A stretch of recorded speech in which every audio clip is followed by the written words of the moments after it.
네, 예비고 학생 여러분들 이제 그리고 고2로 올라가는 이제 고1 여러분들이 이제 겨울 방학인데 이제 어떻게 하면 이제 고등학교 내신을 더 잘 받을 수 있을까 아마 고민을 하고 있을 겁니다. 제가 이제 정확하게 현실적인 공부법에 대해서 뭘 학습해야 되는지에 대해서 정확하게 말씀드릴게요. 제가 엄청 느낀 게 많아서 여기다가 3가지로 간추려 봤습니다. 첫 번째, 여러분도 알고 저도 아는 거예요. 당연히 뭐예요? 그렇죠. 단어입니다. 단어가 안 되면 일단은 높은 점수를 받는 것 자체가 불가능해요. 선생님, 저는 내신 기간 때 열심히 해서 교과서 단어, 모의고사 단어 다 알았는데요. 네, 4등급이요. 아니면 엄청 운 좀 3등급이요. 왜요? 그 정도는 누구나 하는 학습이에요. 시험 기간 때 발등에 불 떨어져서 공부 안 하는 친구 있습니까? 그 정도 수업에 하는 거 누구나 합니다. 거기서 동의와 반의와 선생님이 적어주신 거 조금 더 안다? 점수 떠오르겠죠. 그렇지만 여러분들의 궁극적인 여러분들이 원하는 점수를 받기 위해서는 시중에 존재하는 단어책 1개는 여러분들이 다 한 바퀴 돌려야 됩니다. 그게 어떤 책이든 상관이 없어요. 그냥 수능 단어 1개, 워드마스터든 명품 복화든 아니면 뭐 블랙라벨이든 상관없습니다. 고등학교 수준에서 나올 만한 단어 뭉쳐져 있는 거기 때문에 여러분들이 그거 학습하시면 됩니다. 두 번째, 해석을 위한 문법과 문제를 풀기 위한 문법이에요. 아니 선생님, 해석을 위한 문법과 문제를 풀기 위한 문법이 달라요? 그렇죠. 예를 들면 make를 해볼게요.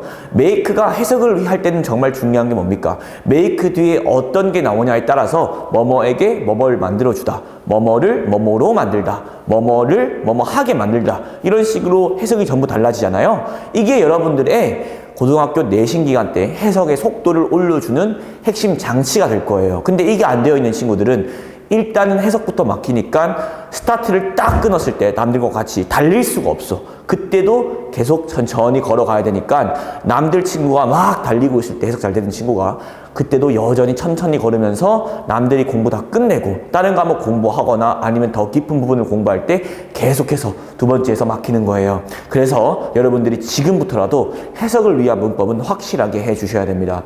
그 다음 마지막, 문제를 풀기 위한 문법. 그렇죠. 모든 학교 내신에는 어법시험 문제가 있습니다. 특히 인문계 고등학교에서는 그게 더 심한데 여기 주변만 보더라도 굉장히 어법 문제는 많이 나오고 많은 곳은 4개 킬러 문제로 나오기도 합니다. 그런데 그 문제가 말도 안 되게 어렵냐? 그건 아닙니다. 말이 될 만큼 어렵고 거기서 애들이 틀립니다. 그런데 보통 수능에서는 밑줄이 1개, 그러니까 밑줄이 단어 1개에 쳐져 있지만 내신에서는 밑줄 쫙 그어져 있기 때문에 여러분들이 잡지를 못하지만 결국 핵심은 똑같습니다.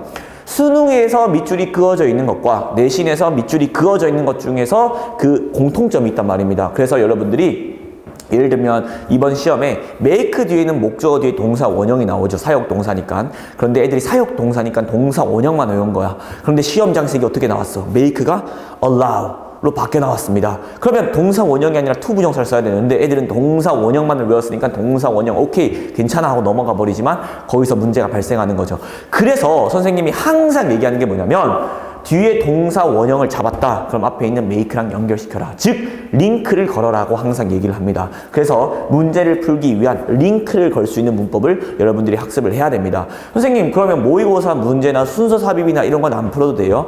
네, 안 풀어도 됩니다. 단 조건이 있습니다. 여러분들이 외부 지문이라는 여러분이 한 번도 안 본 지문이 등장하지 않는다는 선 안에서는 여러분들이 이 정도만 알더라도 여러분들이 괜찮은 등급을 받을 수 있다.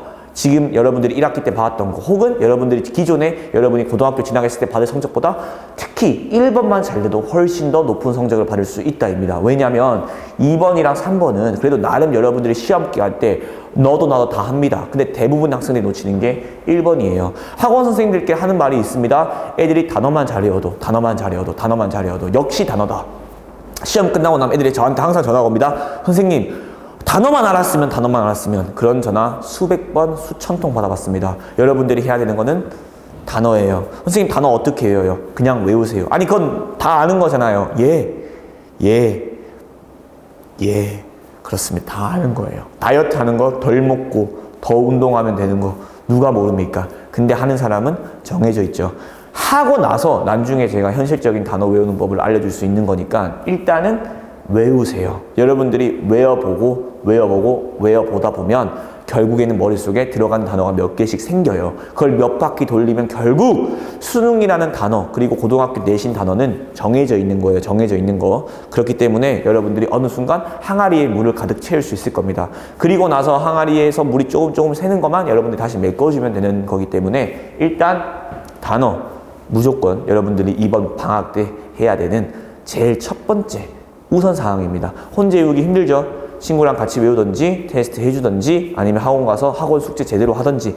단어 안 되면 아무것도 안 됩니다. 여러분들이 뭐 주제 문제는 뭐 양괄식이야 두괄식 아무 필요 없어요. 아무 필요 없습니다. 언어는 단어입니다. 명심하십시오.